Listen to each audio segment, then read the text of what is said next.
Ladies and gentlemen, boys and girls, you are watching the station identification of one of Wayland City's resident YouTubers. Live in the basement.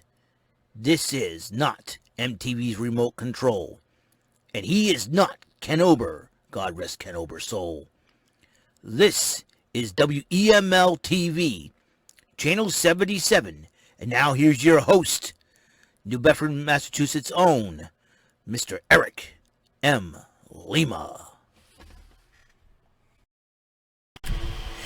Thank you very much, Mr. Announcer, and hello, everyone. This is my YouTube CVS. No, not the CVS pharmacy that I sometimes shop at in my local area. No, CVS is a different way. Channel, vlog, and show. My channel, vlog, show. My YouTube CVS. It is called WEML-TV, Channel 77. And this is episode number 521. How's it going, everybody? Today is September the 1st, 2021, the first day of September. And it's 10:07 p.m. What's going on? Just got done watching AEW Dynamite. I got some results for you guys from AEW Dynamite. If you haven't seen it yet, please don't watch the video for spoilers. But if you want to say forget AEW Dynamite, I've been watching something else. Sometimes you want to catch it later. Sometimes you don't take my word for it. Don't believe me, that's fine. This is the 100th episode of AEW Dynamite, and this also, of course, this Sunday is All Out, ladies and gentlemen. There's a lot of craziness. A lot of craziness has been happening.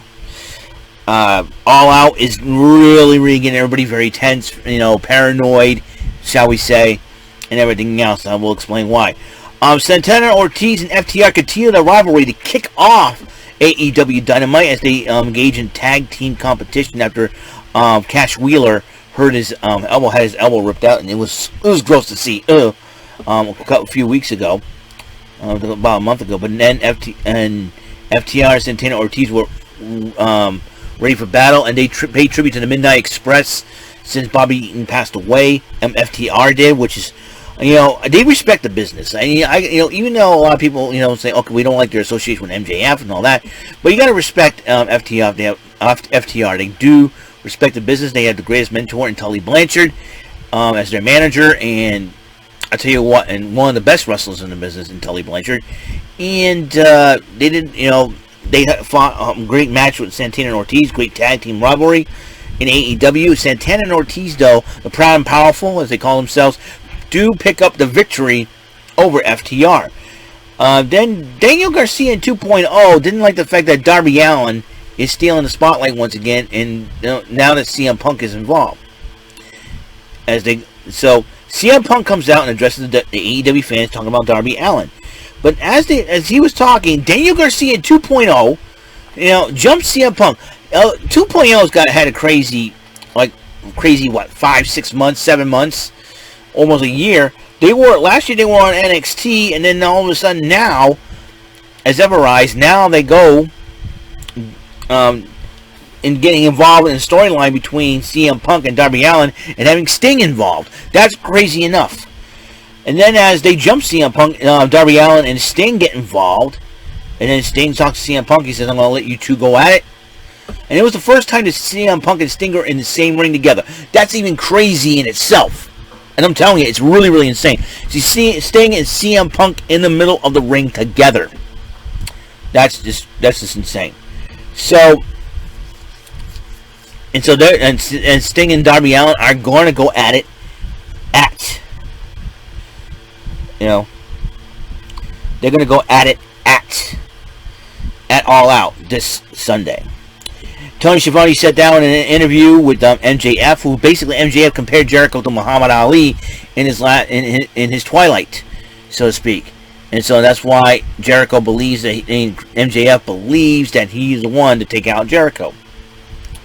And Orange Cassidy took on Jack Evans. Before the match happened, Matt Hardy attacked Orange Cassidy, but the referee, Bryce Ernstbrook, says, you're going to the back, pal. And that's what happened. He ejected Matt Hardy to the back. And then, as the match happened, Cassidy rolled up Jack Evans in a small package to pick up the victory. But then Hardy returns and then attacks again Cassidy, and then the best friends Chuck Taylor and Wheeler Yuta in Hardy family office get involved, and they were getting outnumbered. And then Jurassic Park gets involved and helps out the best friends in that situation. Eddie Kingston did cut a promo on Miro. This is what him and Miro are going to go at it for the TNT title. And Eddie Kingston knows that Miro's neck is his weakness, so Eddie Kingston plans on capitalizing on that. But Miro responds. Miro's got the funniest. The only time the God's favorite champion lays down is for his wife. I'm like, wow. Savagery right there. Miro knows savagery, man. Ever since he turned against Kip Sabian, that guy has been on fire. I got to admit that. The only time the champion lays down is only for his wife. Nice. Nice, Miro. Nice. I got to admit, that promo was nice. And so, and then Jon Moxley cut a promo that he's taking on Satoshi Kojima, the legendary Satoshi Kojima from New Japan. At All Out. That's going to be a fight. That's going to be a barn burner brawl. I mean, Jon Moxley was giving all he's got. And Jim Ross was, before he interviewed Chris Jericho, he kind of broke down and cried because Jim Ross considered Jericho one of his wrestling friends. And so, he interviewed Chris Jericho. Chris Jericho decided to address MJF. Then Darby Allin did cut a promo on CM Punk. And then Brian Cage versus Powerhouse Hobbs. The two fought before the match was happening. And then they just beat the holy heck out of each other until Ricky Starks got involved and hit Cage in the head with the belt, giving Powerhouse Hobbs the victory over the Battle of the Big Men in that matchup. Malachi Black did cut a promo on Lee Johnson and Cody Rhodes, basically. I think he's trying to go through everybody until he gets to Cody Rhodes. So, anyways. So the factory, led by QT Marshall, or as I like to call him, QT Fire Marshall Bill, came out and said, well, to call out Paul White.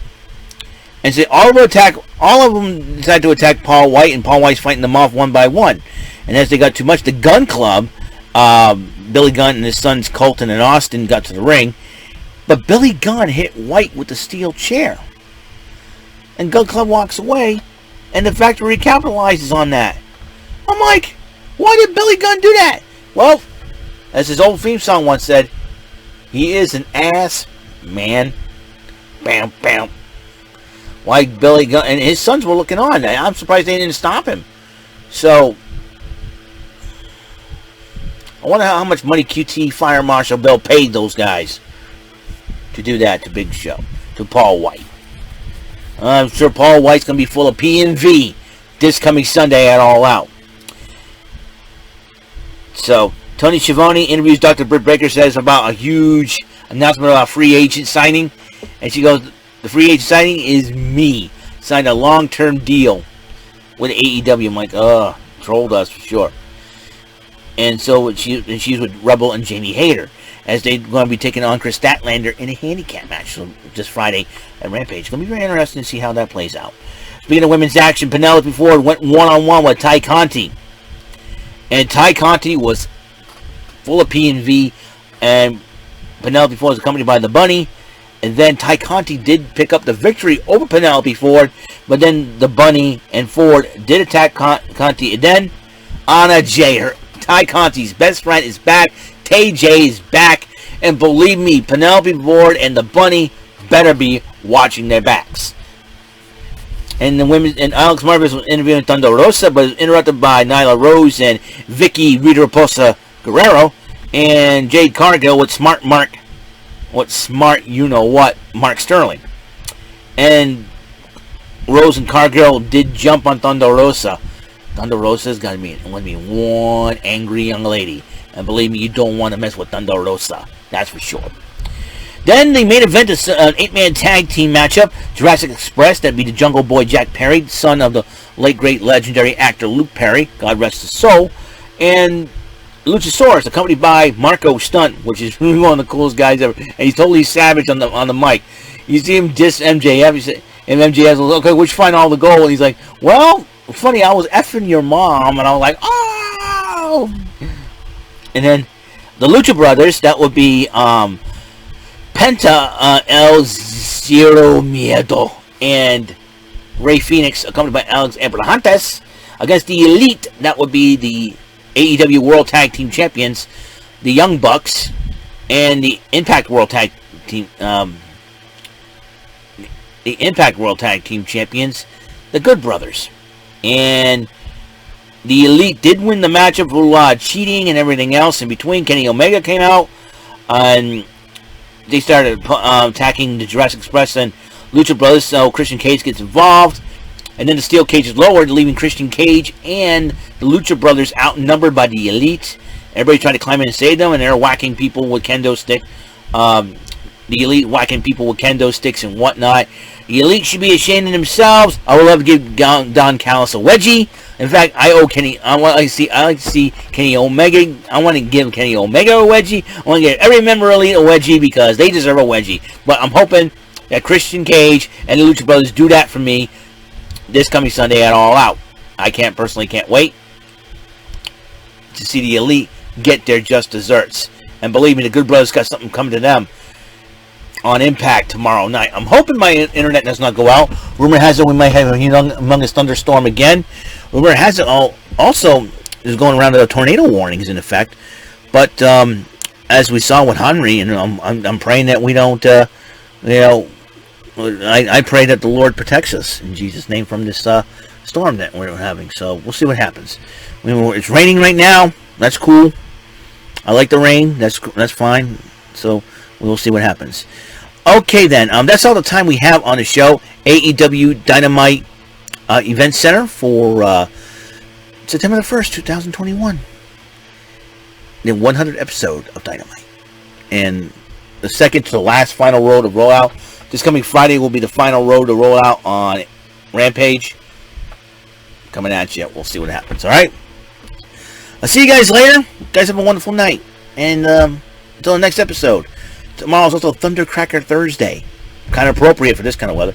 What I read in the weather report, and I think everything's supposed to be done by tomorrow morning. It'll be all out by tomorrow morning. And the afternoon is supposed to be nice. So I believe I'm gonna be okay. And sometimes in the morning, middle of the night, it's gonna be crazy. So we're hoping it'll be all right. All right. I'll see you guys later. You guys have a wonderful night again. So until the next episode, peace, love, and bless out. Good night.